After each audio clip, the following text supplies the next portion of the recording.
জুলাই অভ্যুত্থানের সময় সংঘটিত মানবতা বিরোধী অপরাধের মামলায় সাবেক প্রধানমন্ত্রী শেখ হাসিনার বিরুদ্ধে আনুষ্ঠানিক অভিযোগ জমা দেওয়া হবে আজ রোববার। প্রসিকিউশনের পক্ষ থেকে আন্তর্জাতিক অপরাধ ট্রাইব্যুনালে এই ফরমাল চার্জ দাখিল করবেন চিফ প্রসিকিউটর মোহাম্মদ তাজুল ইসলাম।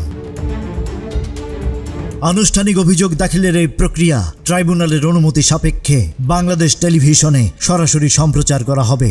এর আগে আন্তর্জাতিক গুম সপ্তাহ উপলক্ষে শনিবার জাতীয় প্রেস ক্লাবে আয়োজিত এক সেমিনারে চিফ প্রসিকিউটর তাজুল ইসলাম জানান, জুলাই আগস্টে সংঘটিত মানবতা বিরোধী অপরাধের মামলায় সাবেক প্রধানমন্ত্রী শেখ হাসিনা, সাবেক স্বরাষ্ট্রমন্ত্রী আসাদুজ্জামান খান কামাল ও সাবেক পুলিশ প্রধান আইজিপি চৌধুরী আব্দুল্লাল মামুনের বিরুদ্ধে রোববার আন্তর্জাতিক অপরাধ ট্রাইব্যুনালে আনুষ্ঠানিক অভিযোগ দাখিল করা হবে।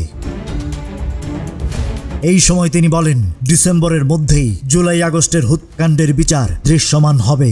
বিচার এমনভাবে হবে যাতে এর নিরপেক্ষতা নিয়ে কেউ প্রশ্ন তুলতে না পারে। গেল 12 মে শেখ হাসিনার মামলার তদন্ত শেষ হয়। ওই দিন এক ব্রিফিংয়ে চিফ প্রসিকিউটর জানান, আন্দোলন দমনের নির্বিচারে মানুষ দায়ে শেখ হাসিনার বিরুদ্ধে 5টি গুরুতর অভিযোগের প্রমাণ পাওয়া গেছে। একই ধরনের অভিযোগ উঠেছে স্বরাষ্ট্রমন্ত্রী আসাদুজ্জামান খান কামাল ও সাবেক পুলিশ মহাপরিদর্শক আইজিপি চৌধুরী আব্দুল্লাল মামুনের বিরুদ্ধেও। Rajib Raihan, news flash 71।